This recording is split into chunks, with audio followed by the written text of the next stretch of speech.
Content warning for profanity, violence, and tobacco use.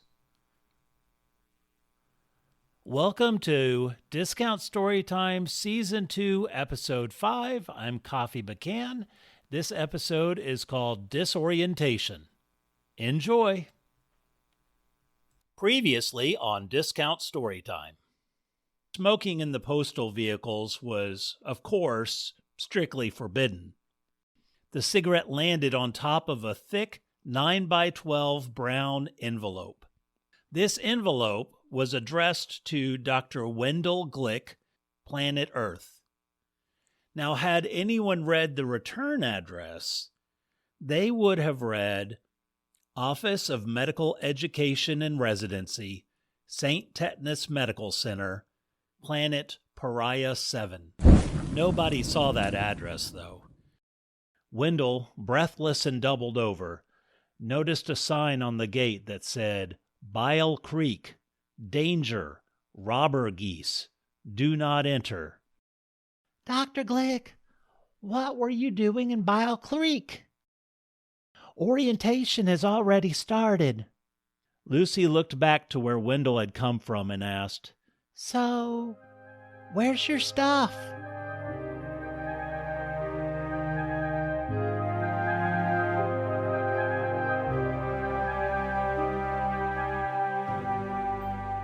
Dr. Lucy Loggins, chief resident, led Wendell away from Bile Creek. The hospital's just up over the hill. She walked quickly, and Wendell's long legs had to keep up. They passed over a hill, and Lucy held out her arms like a game show host. Ta-da! Here it is. Welcome to St. Tetanus Medical Center, the largest and only teaching hospital on Pariah-7. The what? Wendell was about to ask when the view cut off his words. Now imagine a beautiful, white, stone hospital with clear, crystal glass windows overlooking a beautiful meadow. Now add decades of decay and neglect, probably a few accidental fires, throw some burning tires on the meadow, and you start to see what Wendell saw. St. Tetanus Medical Center, in its current form, would make a great location to film scary movies about abandoned hospitals or asylums. The stones were grimy and rust-stained, and the windows, at least the lucky ones, were boarded. The rest were covered in dirt and sadness. Wendell thought, People come here to die, don't they? In front of the main entrance was a statue of a large, fat, grub-like creature in a hospital gown. Upon closer inspection, this was not a statue at all. The gown was real and fluttered in the day's damp breeze. Wendell recoiled. What the Lucy said, Oh, that's the hospital's founder, Dr. Rumples. He loved taxidermy so much he did his own. Brilliant, if not eccentric. One glass eye turned outwards. The other glass eye had fallen out or been removed at some point. The socket was now jammed with old wadded-up socks.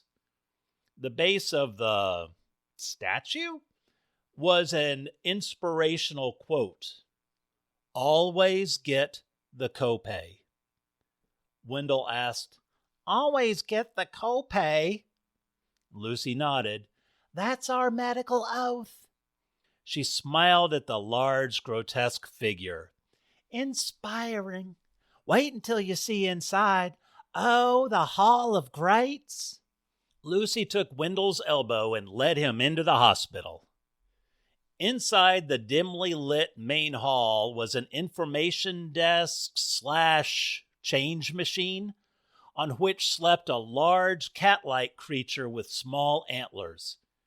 It saw Lucy approaching and stretched itself awake. Who's the fresh meat?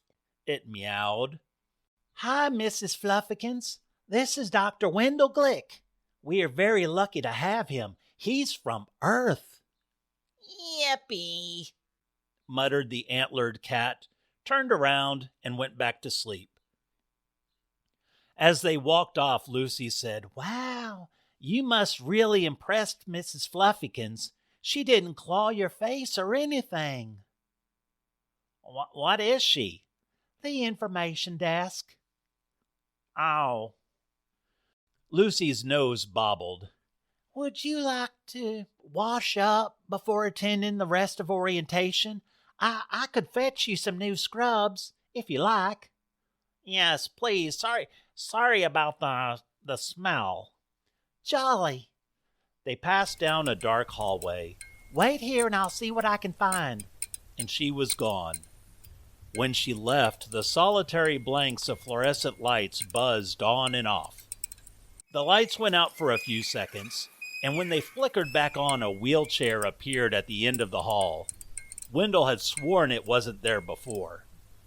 The lights flickered off again, and when they came on, the wheelchair, still empty, was now midway towards Wendell. Wendell stepped forward to see better when the lights flickered out again.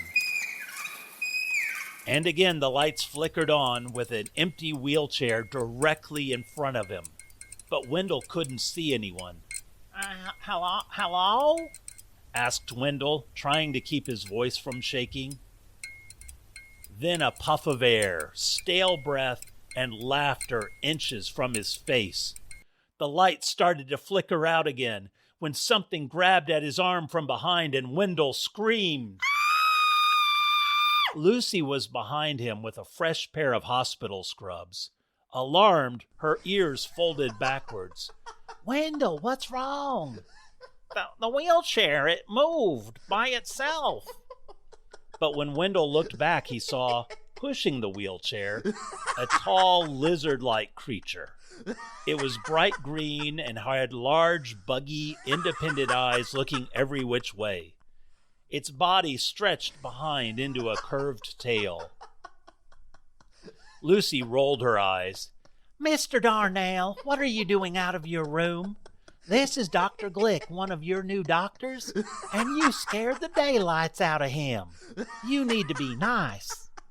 At that, Mr. Darnell laughed even louder, then disappeared, but his laughter continued. What's happening? Asked Wendell. Mr. Darnell has paroxysmal invisibility type 4. His immune system attacks his visibility complexes and apparently leaves his mischief complexes intact. Right, Mr. Darnell? Mr. Darnell flicked back into existence and began laughing again. Tell you what, why don't you change while I take Mr. Darnell back to his room where he's supposed to be resting, doctor's orders. And with that, Mr. Darnell climbed into the wheelchair and Lucy sped him away, admonishing him. But she couldn't help but giggle when she thought Wendell couldn't hear. Wendell went into the nearby locker room, changed into scrubs, and tried cleaning as much of the bile sludge off of his clothes and shoes as possible.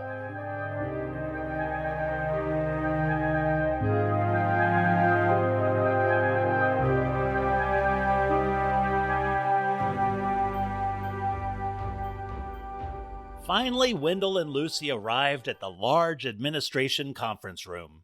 Speaking to the small group of incoming residents was Dr. Philip Mentor, the head of surgery and director of medical education.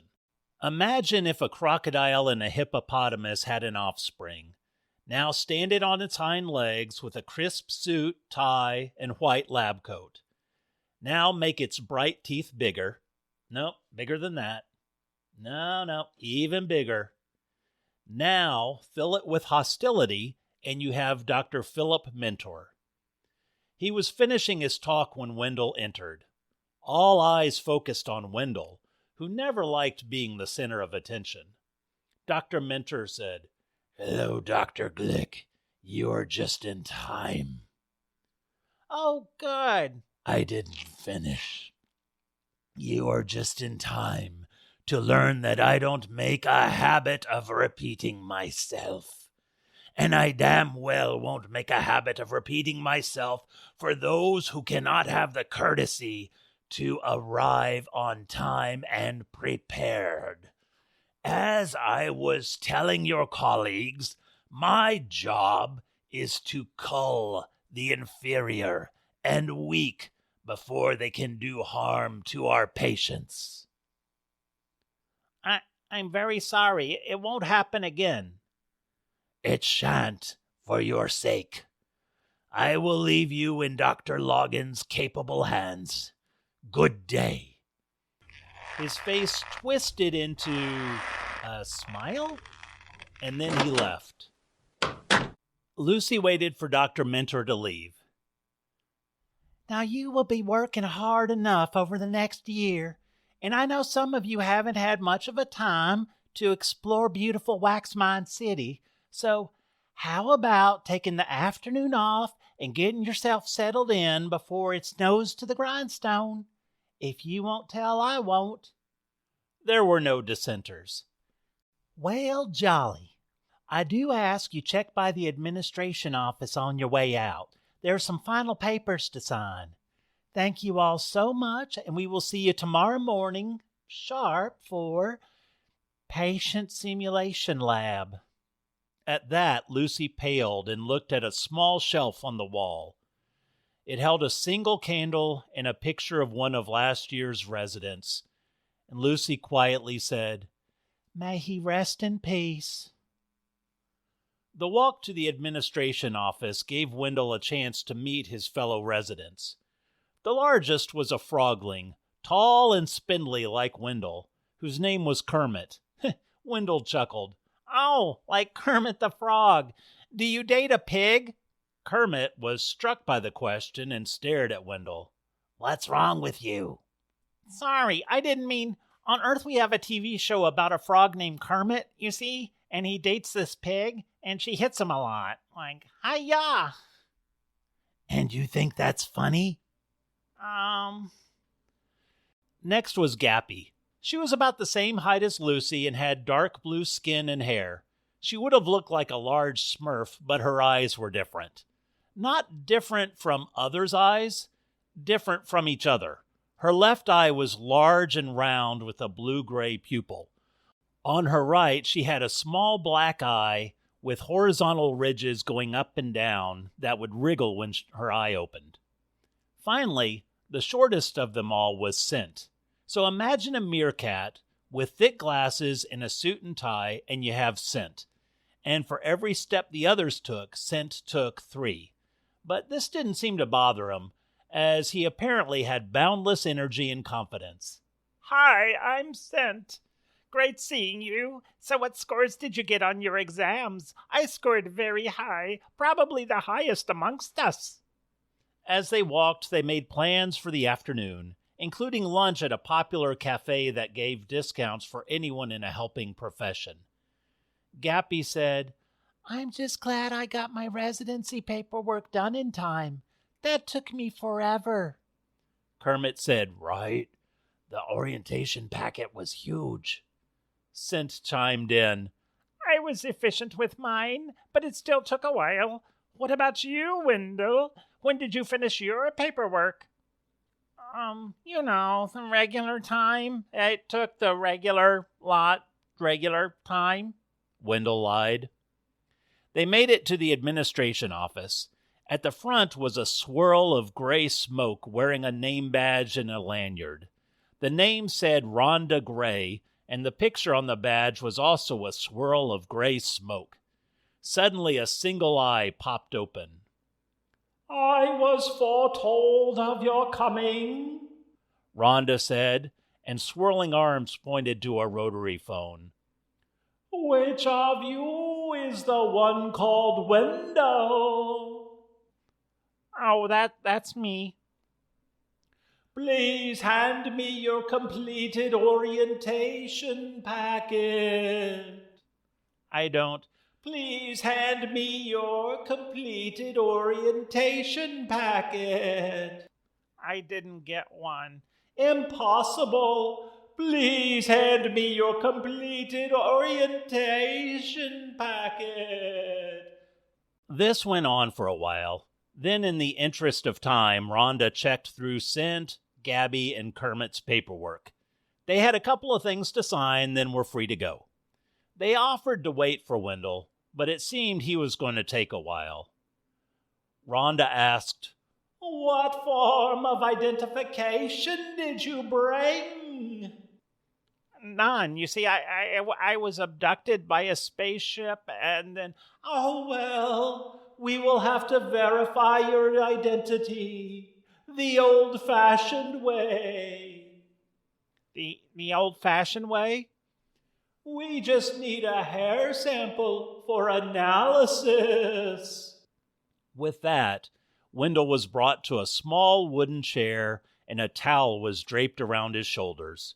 From the ceiling came a long black vacuum tube with a yellow attachment at the end. "Now stay still." Rhonda grabbed Wendell by the scalp and began shearing off large chunks of hair and bits of scalp from several sections of his head. Ow! Ow! Ow! Ow! Ow! Ow! "Stop squirming. Are you going to make me cut you more?" After several agonizing minutes, Rhonda finished. "Oh no, I forgot the safety attachment again, just like with..." Rhonda looked at a small shelf on the wall. It held a single candle and a picture of a previous medical resident. "May she rest in peace." "Well, this should be fine. I forgot. Oh, we could have just used your fingerprints. But hair grows back overnight for your species, right?" Wendell, unwisely, took a glimpse at his reflection in a window. It reminded him of when he gave himself a haircut as a child, but it's sort of like if he had used a hacksaw. On top of his head was still areas of unwieldy red hair, but now splattered with large patches of weeping bare scalp. Within a few minutes, Wendell's identification was verified, and he began the arduous task of completing his paperwork.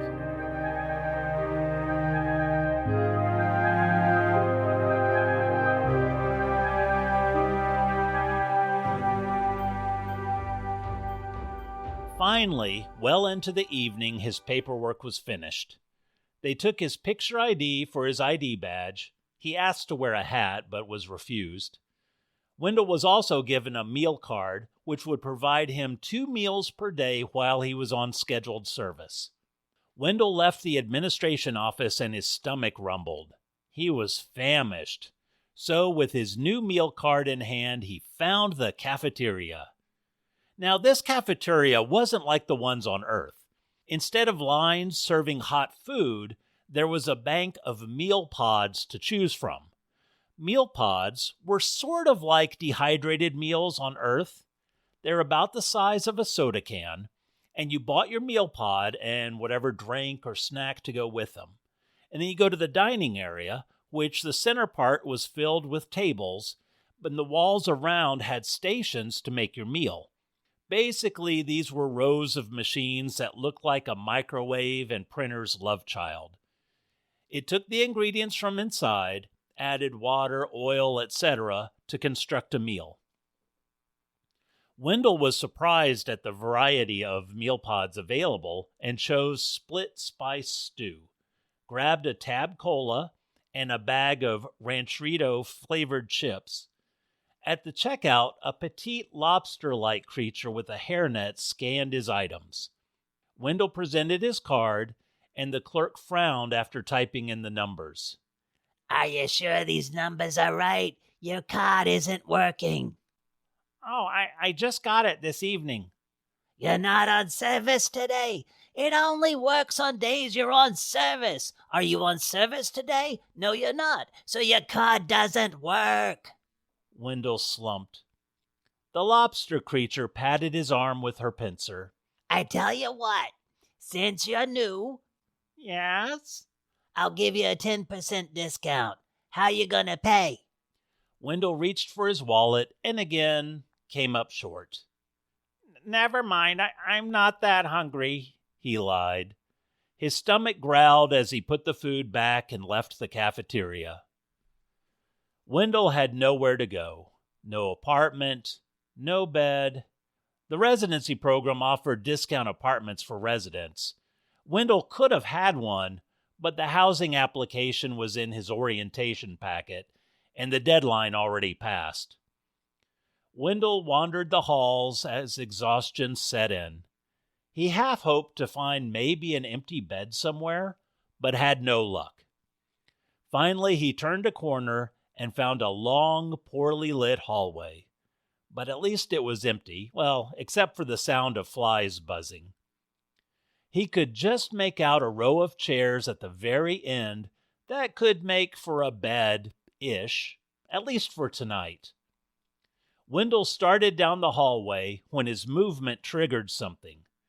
A ringing voice announced, "Welcome to the Hall of Greats!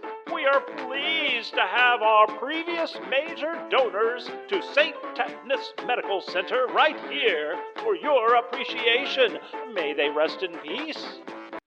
Down the hall a few steps, another ceiling light turned on, showing two large armadillo-like creatures, arm in arm, on their hind legs. They wore hospital gowns and had multiple surgery scars on their undersides.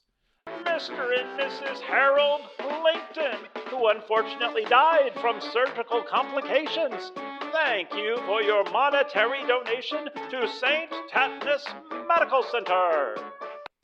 Again, Wendell took a few more steps and a ceiling light triggered on and shone upon a tall and spindly-like figure with long, skeletal fingers on long, skeletal hands on very long, skeletal arms.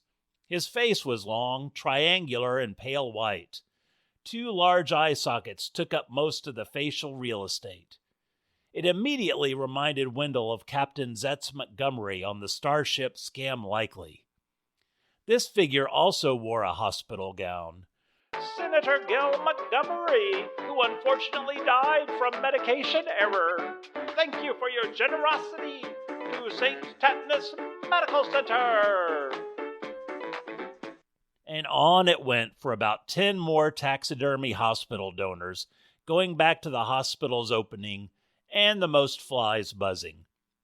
This figure was a tall, imposing combination of a crocodile and a hippopotamus in a tattered hospital gown. And of course, thank you to Dr. Randall Mentor, one of our founding donors, who unfortunately died from surgical complications of a surgery he did on himself. This taxidermy had not held up well, and the bone structure of the face had collapsed over the years, leaving its left side looking forward and the right side drooping down and glaring at Wendell as he tried to lie down on the bank of chairs at the end of the hall. After a minute, the lights turned dark again, and the room became dark and quiet. Wendell was starting to fall asleep when he turned over, and his movement triggered, "Welcome to the Hall of Greats! We are pleased to have..." And so the night went. Wendell, when he could sleep, slept fitfully and uncomfortably in the lobby chair. The next morning he awoke early, tried his meal card again without success, and was the first one in the conference room. "Ha!" he thought. "Won't be late this time." And Wendell waited, and waited, and waited. Finally, Lucy popped her head in the door. Dr. Glick, are you okay? What happened to your scalp? Why are you here? "I got here early bird and what such," Wendell said proudly. We're in the simulation lab, remember? You're late and Dr. Mentor is furious.